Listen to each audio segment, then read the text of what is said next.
A Series of Unfortunate Events. Book the First by Lemony Snicket. The Bad Beginning. Chapter 10.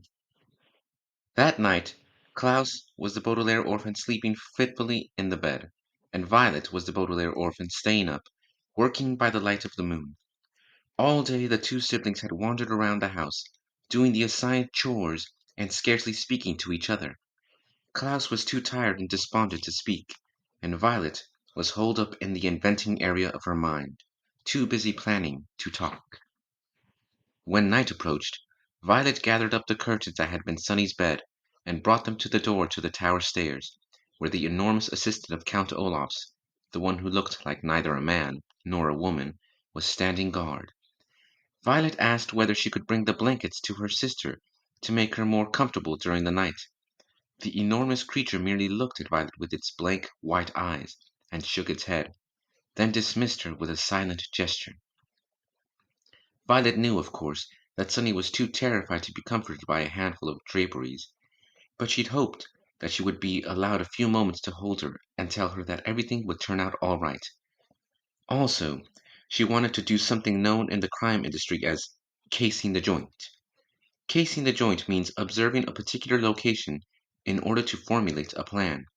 For instance, if you are a bank robber, although I hope you aren't, you might go to the bank a few days before you plan to rob it.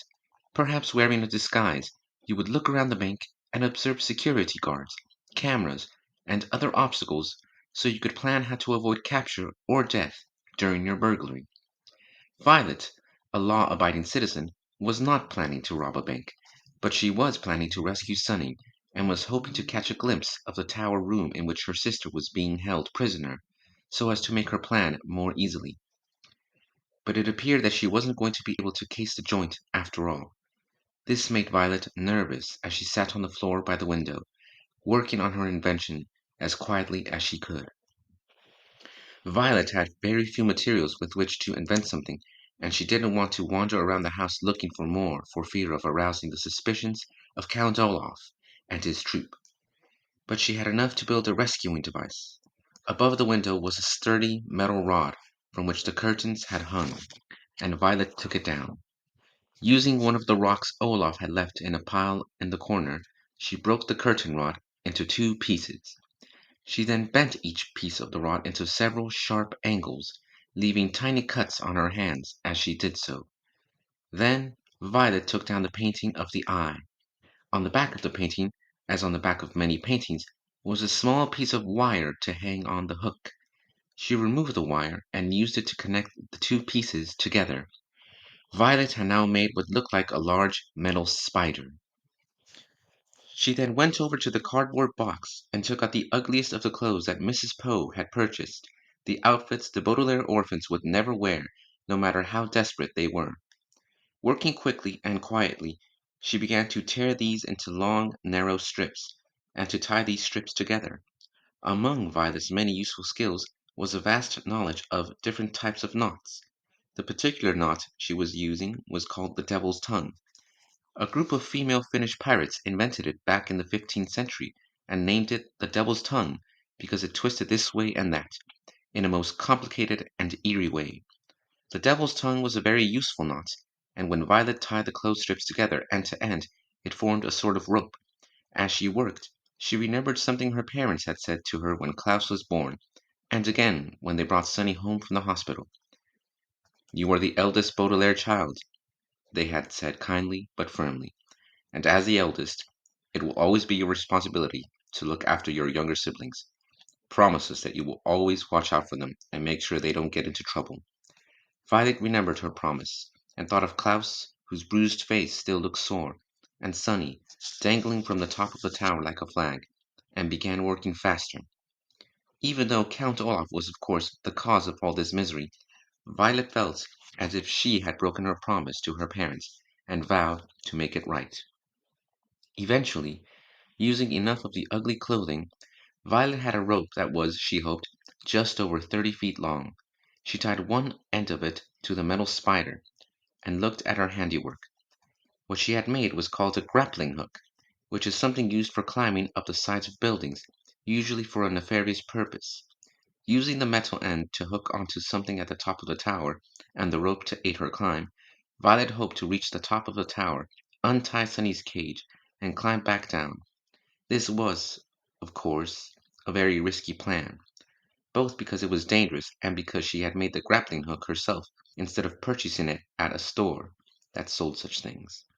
But a grappling hook was all Violet could think of to make without a proper inventing laboratory, and time was running short. She hadn't told Klaus about her plan because she didn't want to give him false hope, so without waking him, she gathered up her grappling hook and tiptoed out of the room. Once outside, Violet realized her plan was even more difficult than she had thought. The night was quiet, which would mean she would have to make practically no noise at all. The night also had a slight breeze, and when she pictured herself swinging in the breeze, clinging to a rope made of ugly clothing, she almost gave up entirely. And the night was dark, so it was hard to see where she could toss the grappling hook and have the metal arms hook onto something. But, standing there shivering in her nightgown, Violet knew she had to try. Using her right hand, she threw the grappling hook as high and as hard as she could, and waited to see if it would catch on to something. Clang! The hook made a loud noise as it hit the tower, but it didn't stick to anything, and came crashing back down. Her heart pounding, Violet stood stock still, wondering if Count Olaf or one of his accomplices would come and investigate. But nobody arrived after a few moments, and Violet, swinging the hook over her head like a lasso, tried again. Clang, clang! The grappling hook hit the tower twice as it bounced back down to the ground.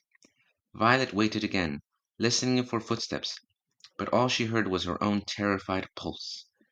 She decided to try one more time. Clang! The grappling hook hit the tower and fell down again, hitting Violet hard in the shoulder. One of the arms tore her nightgown and cut through her skin. Biting down on her hand to keep from crying out in pain, Violet felt the place in her shoulder where she had been struck, and it was wet with blood. Her arm throbbed in pain. At this point in the proceedings, if I were Violet, I would have given up. But just as she was about to turn around and go inside the house, she pictured how scared Sunny must be, and, ignoring the pain in her shoulder, Violet used her right hand to throw the hook again. Clang! The usual clang sound stopped halfway through, and Violet saw in the dim light of the moon that the hook wasn't falling. Nervously, she gave the rope a good yank, and it stayed put. The grappling hook had worked. Her feet touching the side of the stone tower and her hands grasping the rope, Violet closed her eyes and began to climb. Never daring to look around, she pulled herself up to the tower, hand over hand, all the time keeping in mind her promise to her parents and the horrible things Count Olaf would do if his villainous plan worked. The evening wind blew harder and harder as she climbed higher and higher, and several times Violet had to stop climbing as the rope moved in the wind. She was certain that at any moment the cloth would tear or the hook would slip, and Violet would be sent tumbling to her death. But thanks to her adroit inventing skills, the word adroit here means skillful, everything worked the way it was supposed to work. And suddenly, Violet found herself feeling a piece of metal instead of a cloth rope. She opened her eyes and saw her sister Sunny, who was looking at her frantically and trying to say something past the strip of tape. Violet had arrived at the top of the tower, right at the window where Sunny was tied. The eldest Baudelaire orphan was about to grab her sister's cage and begin her descent when she saw something that made her stop. It was the spidery end of the grappling hook, which after several attempts had finally stuck onto something on the tower. Violet had guessed, during her climb, that it had found some notch in the stone, or part of the window, or perhaps a piece of furniture inside the tower room, and stuck there.